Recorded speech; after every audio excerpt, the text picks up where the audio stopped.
Thank you. Good afternoon. This is a significant day in Connecticut history. We are celebrating the outstanding 35 years career of Senator Chris Dodd.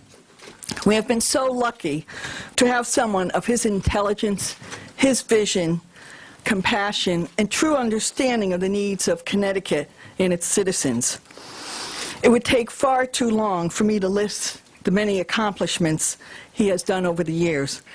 But just to name a few, the Family Medical Leave Act, the historic passage of the health care bill, and finance reform. These last two are the largest challenges facing America today, and he will continue to fight for the next year. We will be thanking Chris Dodd for years to come. Now, do I really need to introduce our Attorney General and the next United States Senator? Richard Blumenthal.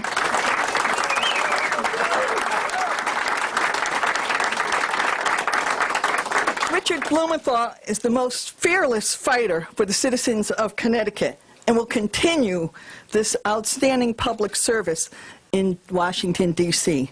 Ladies and gentlemen, our next United States Senator, Richard Blumenthal. Thank you. Thank you very much, and I want to, first of all, thank a lot of folks who have come from far away to be here today. And I want to just say very emphatically, today is really Chris Dodd's day.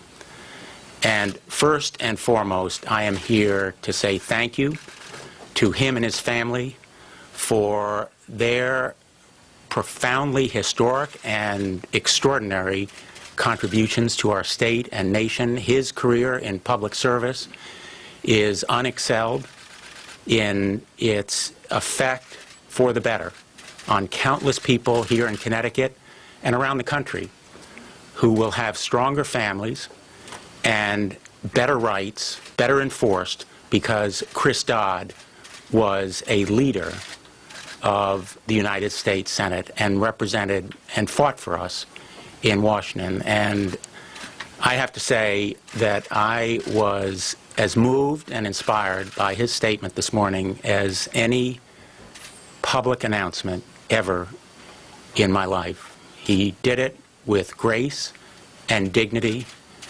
and extraordinary courage. And I am here to say thank you to Chris Dodd and to his family.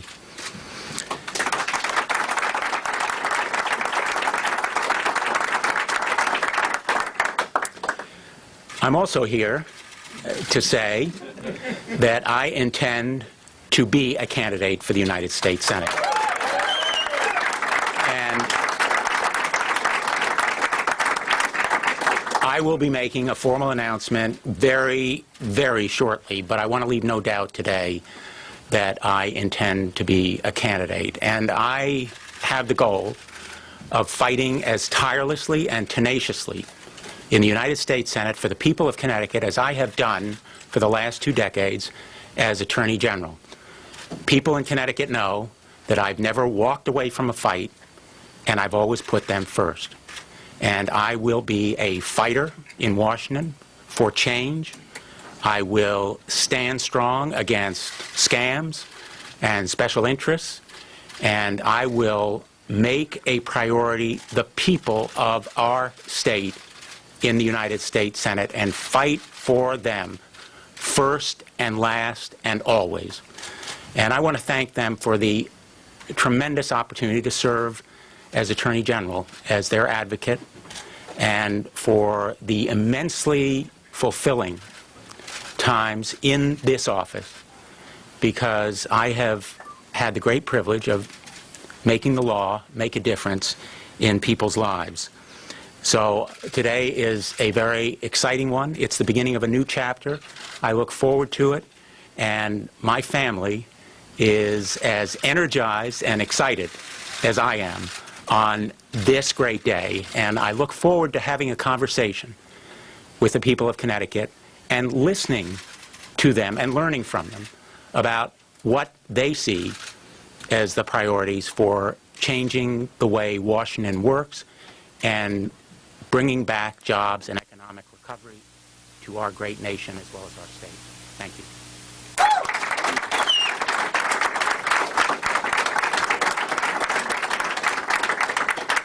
Well, you obviously have the endorsement of the party chair, or she wouldn't have been here.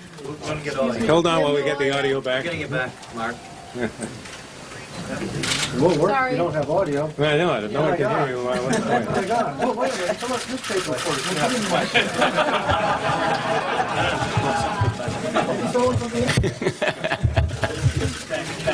Back. General, you obviously have the endorsement of the party chair. Will you actively seek, would it be a positive or a negative, to get the endorsement of Senator Dodd?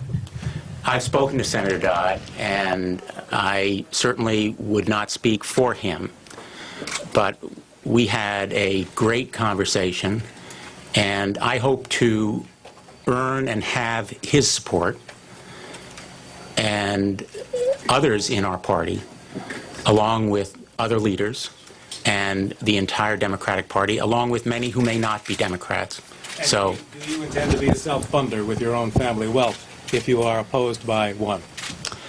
I am going to be actively and energetically asking for help from the people of Connecticut, not only financially, but also in volunteers, in all kinds of ways that they can help. And that is part of the conversation that I hope to have. This will be very much a grassroots, bottom-up campaign, because I feel that that's the way I have always been a candidate, and I've always run as an underdog. I take no one for granted. I take nothing for granted. If you're up against a self-funder, a multimillionaire, will your family write checks? I believe that we will have sufficient contributions to make sure that we have the opportunity to reach people and have our message heard. Did you counsel Senator Dodd to reconsider and drop out of the race at all? No. One of the You Republican... know, just so you understand, I have supported Senator Dodd consistently. I've never suggested to him that he do anything but continue as a candidate, and I've never been part of a conversation that had as its goal to persuade him to do otherwise. Mr. Blumenthal, Connecticut voters are certainly familiar with you, but they're also familiar with your constant, polite rebuffing of running for governor. Why not governor, and why U.S. Senate?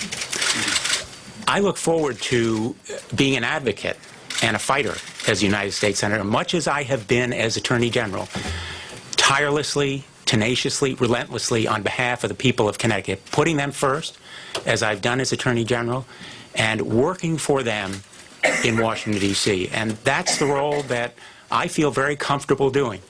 And that's why I look forward to, hopefully, with good fortune, being the United States Senator. How did you find out that Senator Dodd was not running for re-election? Within the past 24 hours. Can you speak about your Republican challengers? I'm sorry? Can you speak about the Republican candidates for Senate? No, I'm really not going to talk about the opponents. I'm not going to talk in detail about the issues, really. Again, I want to emphasize, today really is Senator Dodd's day. And as difficult as it has been for him to reach this decision, as no doubt it's been, I want to pay tribute to him and really the respect and admiration that I know so many of us feel for him. I won't be resigning as Attorney General. I will not be running again as a candidate for Attorney General. When you heard this news 24 hours ago, did you immediately decide to jump in? Did someone call you and suggest you immediately jump in? What transpired? Well, again, I'm not going to go into details of conversations with him or others, except to say that the United States Senate has been a public service goal for me for a long time.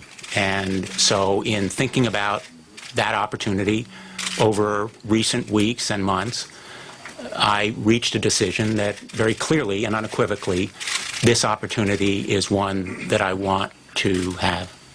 Have you been contacted by party leaders or even pressured, if you will, to take this step? No. You haven't been contacted anybody? I Somebody have must not have. been pressured to take this step. Have people been asking you to take this step? I've received a lot of encouragement, and I emphasize a lot. I have 2 dead cell phones right now. Are you getting that encouragement, though, from national Republicans who are afraid that Dodd wouldn't be able to pull out a win? I'm sorry, From Democrats. national sorry. Republicans? Sorry, Democrats. I don't know, maybe Republicans, no, national Democrats, were they, I'm happy to hear from Republicans as well as Democrats. I have received a lot of encouragement and support from a variety of sources all around the country, really, but most important here in Connecticut. And the outpouring of support and encouragement has really been moving and inspiring for me. but do you get the sense that the National Party really wanted to switch you guys?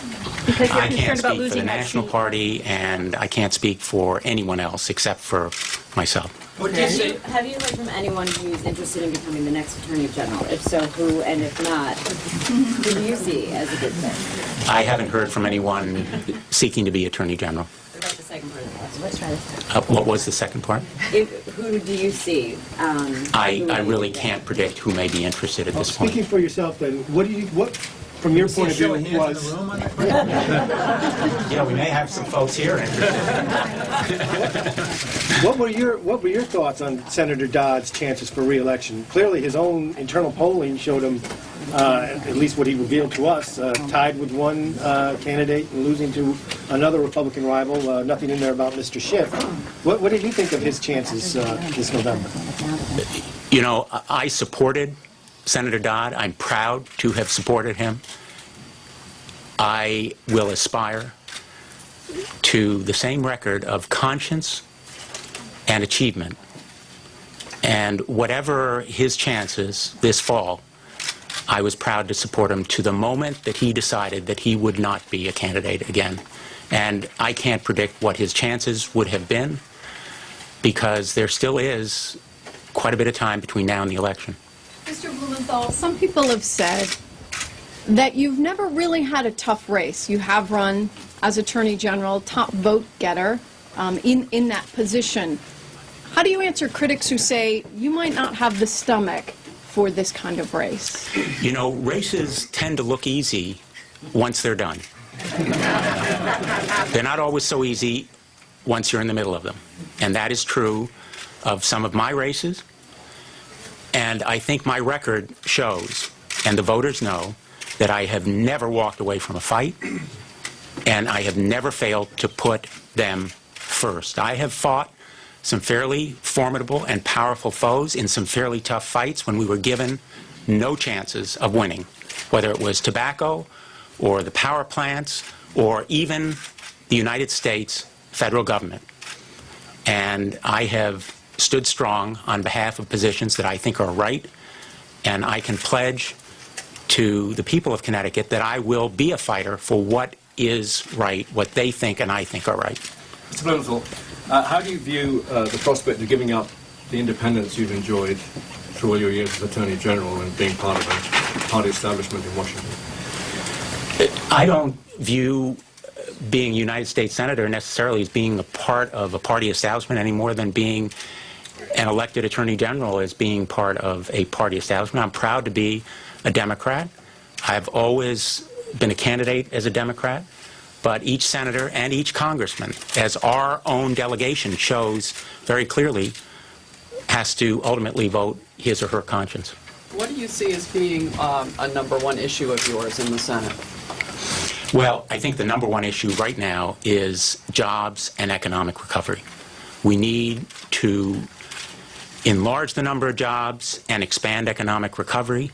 We also need to reform our financial regulatory system. As some of you know, perhaps to your chagrin, I have been hammering away literally day after day after day at interest rates that are excessive and abhorrent on credit card charges, unnecessary and unconscionable fees and charges that are against the intent and purpose of the United States Congress, and I have urged the chairman of the Federal Reserve to roll back those rates.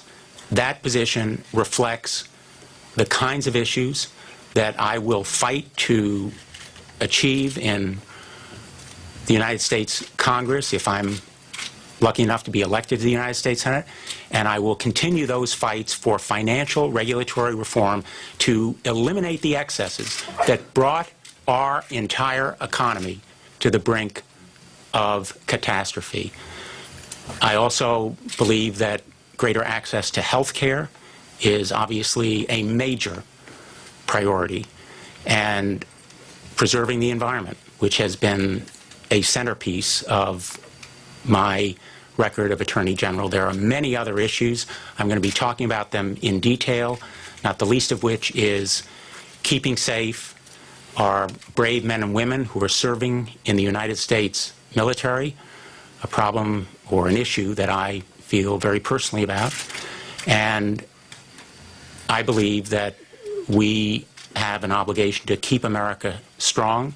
So there are a variety of issues. I'm going to be talking about them in detail once I officially become a candidate. How are you going to balance the public role you have and all of that hammering you're doing and all of the speaking you're doing to TV cameras and your status as a candidate? You're already criticized by people who don't like you for saying, who say that you're out in front of cameras promoting yourself, and I imagine you'll hear some more of that if you're also seeking a Senate seat at the same time. You know, I've said before, and I've said it literally in every election because it's an issue that every opponent has raised, that part of my job as Attorney General is to inform and sometimes warn people, and also to tell people who break the law that they will be held accountable. And that is very much a part of my job. I will continue in the activist role of Attorney General that has been a hallmark of my tenure for 20 years. And if it's newsworthy, so be it. If not, you won't cover it. How much do you estimate that it'll cost to win this seat? You know, that is the kind of detail, John, that really remains to be. I honestly don't have a number for you, but I can say that I will do everything within my power and within the law to make sure we have the resources to make sure our message is heard. There's a national blog that says today that you are against same-sex marriage. Could you clarify your position on that, please? I have never been against, I am not an opponent of same-sex marriage. As you know, my office had the responsibility for defending the state statutes. I was not personally involved actually in arguing that case. And now it is the law of the state that same-sex marriage is legal. Would you vote to repeal the Defense of Marriage Act? You know, that is, again, the kind of detail. I'm happy to talk about it during the campaign, but I'm not going to go issue by issue. If there maybe is one more question, I'd be happy to. Speak to Senator Lieberman. I have not spoken to Senator Lieberman. So you don't know if he supports you? I don't know whether he will or he won't support me. Are there any industries or interests that you've already decided that you won't accept campaign contributions from? I'm sure there are, but I haven't made that decision, and I will in the coming weeks. Thank you all.